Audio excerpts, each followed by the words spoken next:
France Bleu Maine, 10h-11h, on cuisine ensemble. Sophie, Elie, Emmanuel Bordeaux. Bonjour à toutes et à tous, bienvenue à table. On cuisine ensemble sur France Bleu Maine et ce sera fromage et salade ce matin, Emmanuel. Et assaisonnements originaux pour les salades. Et fromage de chèvre, ils viennent du Berry, du sud de la France. On en fait un peu partout du fromage de chèvre et c'est l'un des fromages préférés des Français, comme je les comprends, les Français. Et puis il y a beaucoup de diversité en plus dans ces fromages de chèvre. On va en parler ce matin. Assaisonnement de salade, fromage, venez nous rejoindre avec des idées, des recettes ou des questions tout simplement. Vos questions, vos recettes, votre avis, appelez-nous 02 43 29 10 10. On cuisine ensemble sur France Bleu Maine. On va cuisiner avec Marielle Gaucher. Bonjour Marielle. Bonjour. Animatrice culinaire pour les magasins Fenouil Biocop. Et puis avec Hervé Freinet. Bonjour Hervé. Bonjour. Fromadome, site internet vente de fromage en ligne, en Sarthe et ailleurs. Et puis sur les marchés aussi, avec les fromages et aussi de la charcuterie. C'est vrai qu'on n'en parle pas souvent dans cette émission, mais vous travaillez aussi avec un charcutier. Oui, un associé charcutier. On a une boutique sur Champagné, la route de Paris. Donc ça s'appelle la Minute Terroir. Ben voilà, c'est dit. Et puis c'est tout nouveau. Donc, oui, tout à fait. Fromadome, une société qui a le vent en poupe. Fenouil Biocop aussi, avec plein de projets également. Et puis des animations très régulièrement. Là, ça va être les vinaigrettes, les assaisonnements. On va parler plus d'assaisonnement et de sauce que de vinaigrette, parce que vinaigrette, c'est un peu restrictif, Marielle. Tout à fait. Plutôt des sauces, des accompagnements pour des salades qu'on pourrait très bien emmener en pique-nique. On va travailler, on emmène aussi sa petite gamelle pour pouvoir la manger au soleil. En ce moment, il faut en profiter. Et donc voilà, oui, j'ai eu envie de proposer des petites sauces un peu originales qui changent et qui donnent un peu de peps aux salades. Voilà. Quelles seront les bases justement de ces sauces? On garde quand même l'huile Oui, moi je pense qu'il faut garder l'huile parce que le gras, il ne faut pas le diaboliser. Le gras, c'est très important ça fait du bien pour la aussi. santé. Mais il faut du bon gras. Voilà, il faut bien le choisir. Il faut du bon gras. Donc on va visiter et revisiter toutes les huiles aussi, parce que c'est vrai que le basique c'est quand même un peu aujourd'hui huile d'olive, vinaigre, une pointe de moutarde, un peu de sel, un peu de poivre, mais bon voilà, on va sortir de ces sentiers battus, Marielle. Tout à fait, on pourrait mettre une bonne huile de colza, il y en a une excellente produite en Sarthe, et ça c'est très très bien au niveau de l'équilibre des acides gras qui sont importants pour notre santé. Voilà, on mange bon et on se fait du bien en même temps. Et on va regarder évidemment ce qu'on met dans l'assiette pour savoir quelle sauce et quelle huile on va utiliser. Et du fromage aussi, pourquoi pas dans la salade, on peut en mettre. Il y aura aussi des recettes d'Emmanuel Bordeaux à partir de là. Il y aura une recette de Marielle où il y aura du fromage. Alors on m'avait dit au départ c'était de la mozzarella. Oui, mais je pense que disons que on peut effectivement mettre un petit peu de fromage de chèvre ce matin. On va changer la mozzarella pour le fromage de chèvre. Ça vous fait plaisir, en fait, ça me fait plaisir, Sophie. Je suis très content. Merci. Vous mangez des salades aussi? Oui, je mange la des salades. question stupide, vous ne mangez pas que du fromage, Hervé. Si, mais on mange aussi de la mozza. Voilà. Donc, oui. Voilà. Bon, j'en ai pas ce matin, mais on fait de la mozza et en salade, la mozza, la vraie mozza di bufala, la burrata di bufala aussi. Ouais. Donc vraiment les vrais produits. Et puis on fait aussi la feta grecque qui va aussi très bien dans les salades. Ouais. Mais en tout cas, la mozzarella que vous avez, on a du mal à en trouver parce que celle que vous vendez, elle est extraordinaire. Ouais, elle est bien. Une qualité, voilà. C'est quoi une bonne mozza? Comment on la reconnaît à déjà, l'intérieur? ça doit être du lait de buffle. Déjà, lait de buffle, ça, voilà. Déjà, bufflone plutôt, parce que le buffle. Oui, le buffle. Non, mais je dis ça comme ça. Tout à fait. Et est-ce que le taureau donne du lait pour les fromages? Je ne crois pas non plus. Voilà, c'est un peu le même principe. Donc voilà, c'est comme le fameux fromage au lait de moine, comme. On est bien parti. Voilà. Et donc on fait une mozza, une mozza de bufflone. Et nous en plus la nôtre est au lait cru, parce qu'on retrouve aussi de la mozza pasteurisée. Et on a aussi de la burrata di bufala au lait cru sur l'étal, donc qui est vraiment un produit très rare. Souvent les burrata, donc burrata c'est une mozzarella avec de la crème à l'intérieur. Voilà, c'est ça. Et souvent les burrata soit sont calabash ou alors une enveloppe mozzarella bufflone avec une crème de vache à l'intérieur, souvent pasteurisée. Ça c'est pas de la vraie alors. Ça en fait partie, mais nous on a une burrata 100% bufflone et au lait cru, donc ça permet quand même. Vous allez en acheter. Allez sur le marché ce week-end, c'est incroyable. Avec la crème à l'intérieur. Mais c'est même la mozza classique qu'on fait, elle est déjà d'une bonne qualité. C'est un peu gras quand même, non ça en revanche. Non, c'est pour ça. Non, c'est pas grave. Alors ça va, si c'est pas grave. Je pense que ça serait le magnifique test à faire peut-être juste à la fin de la saison, quand on finira l'émission fin juin. On achètera des tomates premier prix et de la mozza premier prix. Ça, Emmanuel. Et vous viendrez avec votre mozzarella et on prendra des vraies belles tomates plein champ et on fera goûter. Moi j'aimerais qu'il y ait des auditeurs qui viennent pour qu'on leur montre véritablement la différence. Parce que la tomate mozza ça peut être extraordinaire. Et ça peut être avec un peu de basilic frais dessus. Mais alors, on nous sert des trucs, c'est pas possible. Quoi. Quel dommage de pas goûter. Vous nous avez fait le coup, Emmanuel, avec les différents jambons. Les jambons premier prix jusqu'au jambon de charcutier. Et c'était effectivement très intéressant.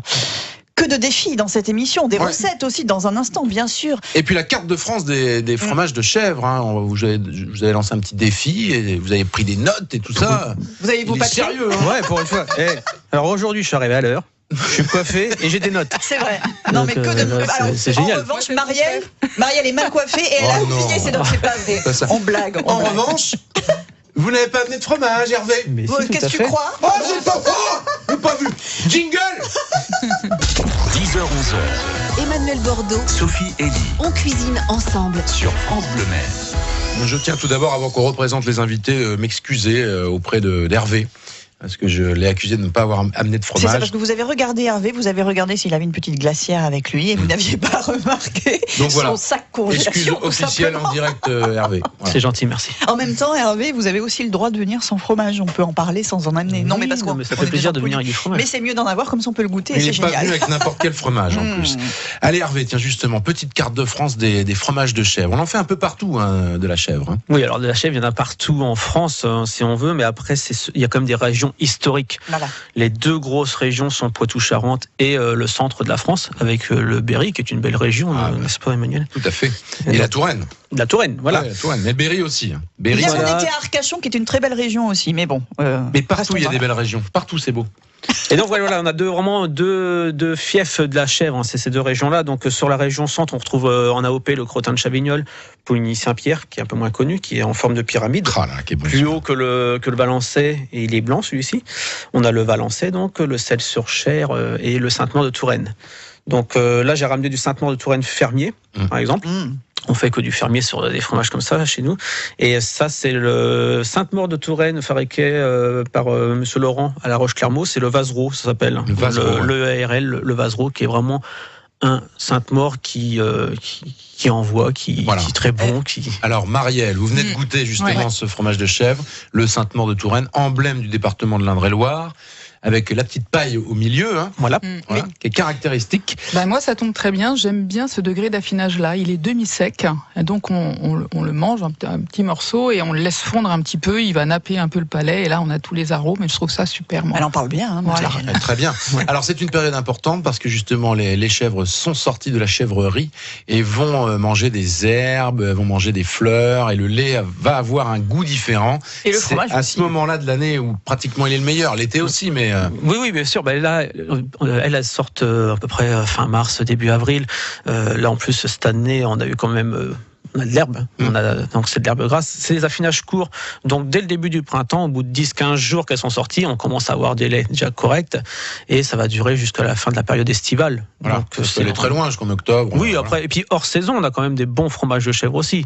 Voilà, sur les fins d'année. Mais on est vraiment dans l'optimum, là.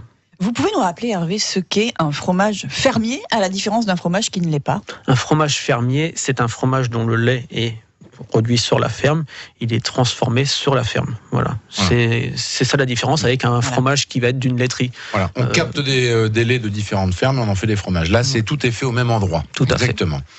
Ce qui vous sied, je pense, Marielle. Vous êtes très sensible à ces notions-là.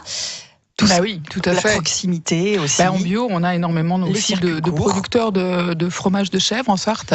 Et effectivement, de qualité fermière, exactement. Notamment, moi j'aime particulièrement les fromages d'Éric Caillot, vous connaissez, à la Pointe à Sainte-Corneille. Et puis, il y a Béatrice Jacqueline aussi, il y en a d'autres aussi que je connais un petit peu moins bien parce qu'ils sont plus nouveaux, mais voilà, très très bien. Et voilà, moi je soutiens vraiment à fond la production locale. On en a aussi en Sarthe. Finalement, pour ainsi dire, il suffit d'avoir des chèvres pour faire du fromage de chèvre. On peut dire ça aussi. Oui, il faut avoir des herbages aussi.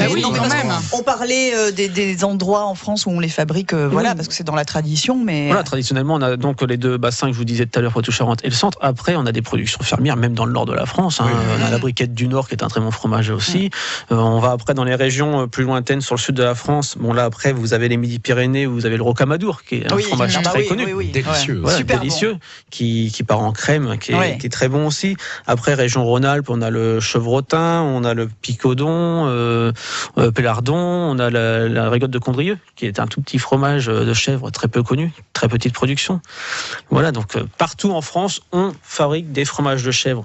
Souvent d'exception. Après, ils sont plus ou moins connus ou plus ou moins consommés au local. Voilà, exactement. Et c'est vrai que vous vous concentrez un peu plus sur la région centre et Poitou-Charentes avec le Cabécou. Le Cabécou. Le Cabécou, oui. Non, le Cabécou, c'est où? Non, ça Cabécou, c'est pas là. C'est dans le Lot. C'est dans le Lot. C'est dans le Lot, le Cabécou. Oui, Alors, c'est un petit fromage, là. Ah, c'est bon, ça. Ça, c'est bon aussi. Oh là là là. Non, le Chabichou. Chabichou, c'est ça, le c'est... Non, le Chabichou, bah, c'est Ségolène Royal. Voilà. Bah, c'est pas elle qui le produit toute seule, mais... Non, elle fait pas toute seule. J'attendais l'imitation de Sophie Elie sur le Chabichou, mais... C'était plus facile sur de la pâtisserie ou des choses comme ça. Bon, partons sur la salade à présent avec Marielle. Marielle, quel assaisonnement vous allez nous proposer en recette aujourd'hui? Eh bien, ma foi, j'ai envie de vous proposer une petite sauce assortiment d'agrumes et d'herbes fraîches. Très bien. Voilà. L'intitulé est donné, la recette dans un instant. Emmanuel, ça sera quoi votre recette à vous? Eh ben moi j'ai une petite recette avec du fromage de chèvre, des pommes de terre et aussi les courgettes. Elle est super. Bon, on verra.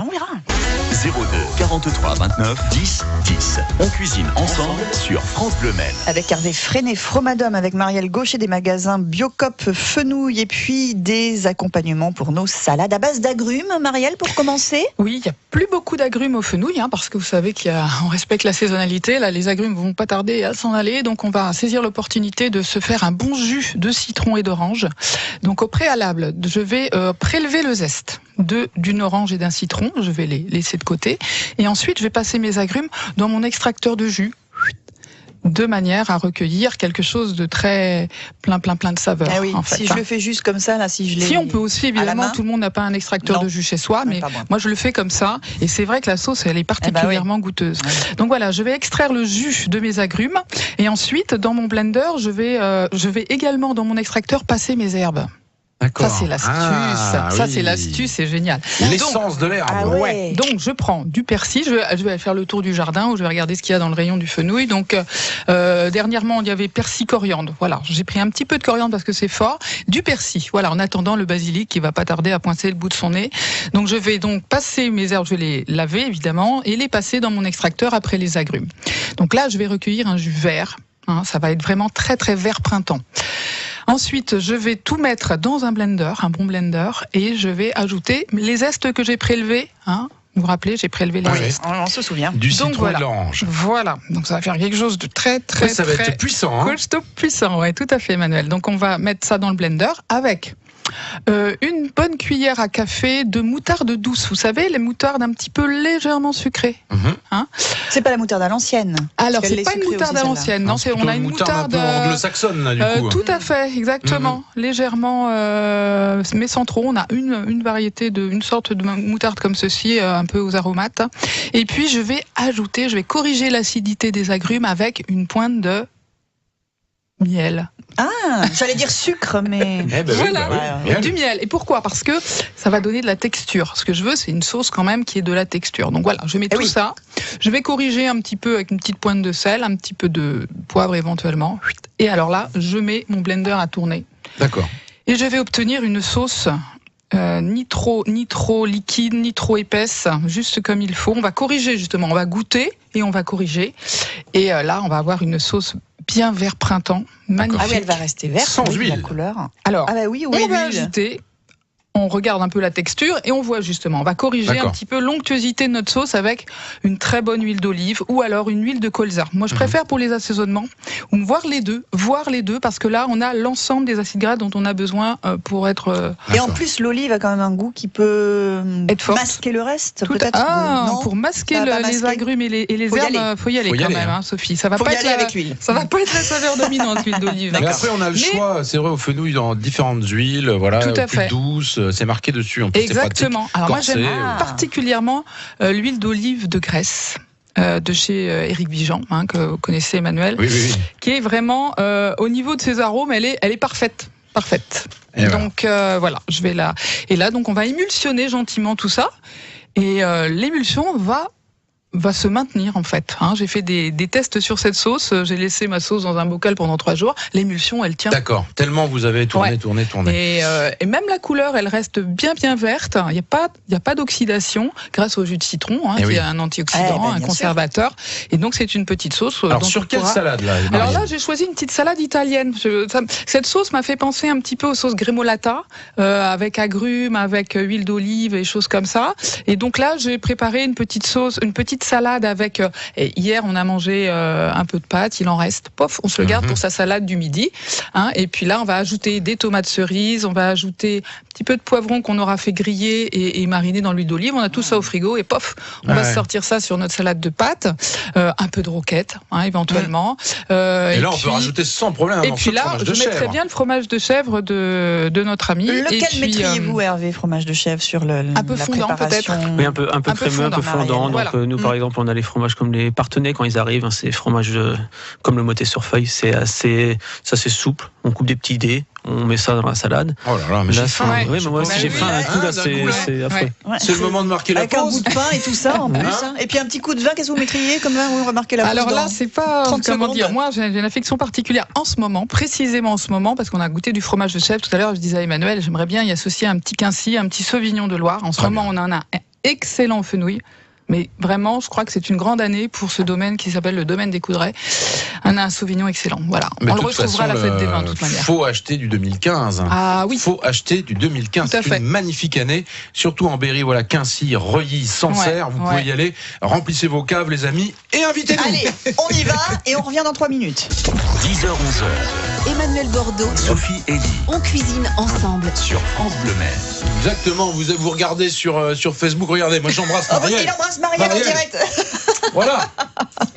Est-ce qu'on sent mauvais? Non. Pas du tout. Bah alors. Mais vous sentez un peu le fromage, de bon fromage de chèvre. Ça sent bon le fromage, Hervé. Et puis, n'oubliez pas, il faut que les deux en mangent. Fromage. Oui, on peut essayer. Vous allez essayer toute seule pour commencer. D'accord, et puis après je vous dirai. Très bien, blague à part. Bon, allez Hervé, allez faire un petit bisou à Sophie quand même. Pour nous prouver. Allez, c'est parti. Non mais le secret, Marielle, c'est qu'il faut que les deux en mangent. Voilà. Oui, tout à fait. En couple, voilà, vous mangez tous les deux du fromage. Il y en a un qui mange du fromage, l'autre mange pas de fromage. Ça peut être un problème. Ils sont bons le gars Hervé là. Ah oui, parfait. Prochain coup, faites le Roquefort. Allez, on le fait aussi. La prochaine fois, on le fait avec du Roquefort, effectivement. Il est bon. Alors, Hervé, deuxième fromage qu'on vient de goûter là pendant presque le bispo. Le trèfle du Perche. Superbe. Loir-et-Cher, département du Loir-et-Cher. Oui, voilà, il y a plusieurs exploitations qui le font sur Loir-et-Cher, l'Eure-et-Loire. Donc là, c'est une exploitation qui a remis du Perche dans le Loir-et-Cher, à côté de Montdoubleau, en fait.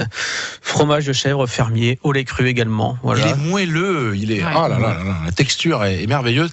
Et c'est magique, le fromage, vous avez vu, Sophie, c'est le même lait. Une chèvre donne du lait et vous avez la différence de goût, de texture. C'est la forme aussi du fromage qui est différente. On avait un tube tout à l'heure, une bûche. Voilà. Et là, on a un trèfle. Voilà, donc c'est vrai que plus petit format, ça s'affine différemment. Il y a un peu plus de croûte. Voilà, il y a le crémeux qui va plus rester sur le côté. C'est vraiment des choses différentes selon la forme sur un fromage. Ça y joue aussi, quoi. Voilà, je vais l'utiliser dans ma recette, moi, justement. Oui. Voilà. Alors c'est très simple, vous allez voir. On prend courgettes, pommes de terre. Bon, vous prenez autant que vous voulez, ça dépend combien vous êtes. Vous allez les râper. Voilà, donc vous utilisez votre râpe comme si vous faisiez des carottes, voilà. Vous passez les pommes de terre épluchées, lavées bien sûr. Courgettes, vous gardez la peau, surtout si on achète du bio, il n'y a pas de problème, Marielle, on peut garder la peau. Et alors après, vous allez un peu les égoutter, vous les pressez un peu dans vos mains pour enlever un peu l'humidité, même un petit peu de papier absorbant, voilà, histoire d'enlever le surplus, parce qu'il y a beaucoup d'eau évidemment dans la courgette. Dans un saladier, vous battez un œuf, un peu de lait, vous salez, vous poivrez, vous rajoutez les légumes râpés dedans et un peu de fromage râpé.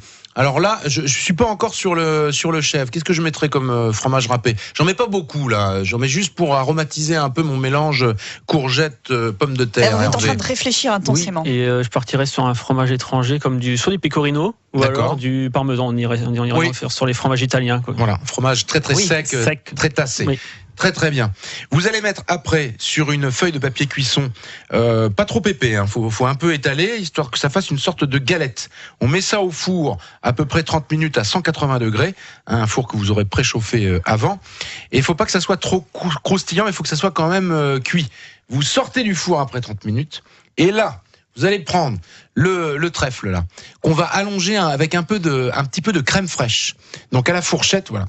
Vous allez mettre au milieu, vous allez faire un petit boudin comme ça au milieu sur ce qu'on a de plat, donc notre galette, la pomme de terre, courgette.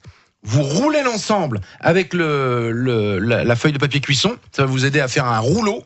Et ce rouleau, vous allez le remettre dans un plat une dizaine de minutes au four. Vous sortez ça avec une belle salade et la sauce de Marielle. On se rappelle? Hein, ok. Allô. Alors, ça va être formidable. Il est pas Qu'est-ce qui s'est passé là? Oui. C'est clair, Hervé. Il est devenu chèvre. Ouais, c'est ça. Ah, mais vous comprenez pourquoi ça me rend fou, ce genre de recette? Vous imaginez le goût, ma petite Marielle, là? Mais oui, on l'imagine. On ne fait que l'imaginer, effectivement. Ah, ça me donne faim, moi, ça aussi. À quand Emmanuel Bordeaux vient-il avec sa recette et le plat effectué? Ah, faut venir à la maison, les amis, là. Parce que du coup, sorti du four, tout ça. Ah bah oui, c'est sûr. Ça soit bien chaud. On va pas faire ça au micro-ondes non plus. On a une autre petite sauce, peut-être, Marielle? Ah oui, Marielle. Oui, alors, moi, à part l'hexagone, puisque ça va être fini, là. Tout à fait. Donc, elle réfléchit. Alors, j'ai une sauce type mayonnaise, sans que ça soit une mayonnaise, en fait. Ça vous tente ou pas? Oui, on y va? Bien sûr. Dans nos magasins, il y a quantité de gens qui viennent parce qu'ils ne peuvent pas manger ceci ou cela. Là, c'est une sauce qu'on va manger comme une mayonnaise qui sera sans œufs, en fait. D'accord. Donc, mais avec nous. Tout à fait. Sans œufs, mais avec vous et nous. On n'a plus le temps, là, pour les blagues. Donc, c'est une sauce végétale, vegan. Vegan. C'est très tendance. Tout à fait, Sophie. Alors, je prends un petit yaourt de soja. Je l'émulsionne, je le bats, et je vais ajouter du curcuma et du poivre, d'accord? Ensuite, j'ajoute une purée de sésame. Purée de sésame, vous savez, moi je fais beaucoup de sauces avec les purées d'oléagineux. Alors la purée de sésame, c'est facile à mélanger, ça? Sans problème. Au besoin, vous prenez un petit blender, tout simplement. Oui. Mais moi ça je le fais. Se trouve en bocaux au fenouil. Exactement. La purée de sésame, je fais des choses formidables avec ça. On va faire du houmous après. Purée d'amande aussi, on trouve. Oui, ça, tout à fait, purée d'amande. Et puis donc, je vais ajouter quoi? Qu'est-ce que j'ajoute? Ah oui, une petite pointe de moutarde, pour le côté mayonnaise. Oui. Et là, je vais manger tout ce que je vais l'accompagner avec du poisson froid, avec des légumes. Tout ce qui va bien avec la mayonnaise classique. Exactement. Ça va remplacer tout à fait. la mayonnaise. Et la texture est géniale. Donc, on a une sauce qui est de couleur jaune grâce au curcuma. En plus, c'est super bon pour la santé, associé au poivre. Et voilà. Eh ben, on note. D'accord. Tout simplement. Vous montez par contre au fouet, à la fourchette? Exactement. Au fouet? Oui, au fouet. Et ça a une belle texture qui se sert bien et tout. C'est génial, franchement. Génial. Et le goût, rien que d'y penser là. Donc elle va être légèrement moutardée, quoi. Allez, il nous reste que quelques minutes à passer ensemble. Donc on va essayer d'en profiter, d'accord? 10h-11h. On cuisine ensemble Sur France Bleu Maine. Marielle Gaucher, Hervé Freinet et Namasté qui nous dit sur Facebook, c'est pas facile la radio, manger du fromage de qualité. Bah oui, c'est vrai qu'on découvre de beaux produits dans cette émission. On bosse. Mais Namasté, vous pouvez venir à la dégustation promise par Emmanuel Bordeaux qu'on va organiser en fin de saison. Toute fin de saison, le dernier vendredi, je pense qu'on pourra faire mauvaise et bonne mozzarella, mauvaise et bonne tomate, on essaiera de se faire ça. Voilà, Namasté est invité, ok? Ah, sans problème. Bon. On parlait du fromage de chèvre et de saisonnalité. Outre ces fromages de chèvre, en ce moment, qu'est-ce qu'on trouve sur le stand de Fromadome, Hervé? De saison, là, c'est les croûtes fleuries, les camemberts, les bries, qui sont vraiment exceptionnels à ce moment-là. Le brie à Savarin aussi, qui est un fromage triple crème. C'est bon toute l'année, mais alors là, c'est fabuleux. Et puis, donc, on reparle des mozzarella. Donc, je t'ai insisté, insistons. Quitte à acheter une mozzarella, achetez-en moins souvent, mais achetez pas du premier prix de mozza de vache. Ça va nous coûter combien en gros de la mozzarella de qualité? Une mozza de qualité, vous êtes sur 3,50 €, 3 €. Ça va. Voilà, c'est correct pour la qualité des produits. La burrata est plus chère. Elle est plus grosse aussi en même temps, mais elle est enrichie à la crème. Mais voilà, faites-vous plaisir, mangez peut-être moins souvent des fromages, mais n'achetez pas de la pâte. La pâte alimentaire, achetez vraiment des vrais fromages avec des AOP ou pas, mais des fromages issus de ferme. Voilà, c'est surtout ça sur lequel j'insiste. Comme la feta, mangez de la feta grecque. Feta grecque, c'est un AOP maintenant. Les marques qu'on connaît bien, la pub qui finit par is.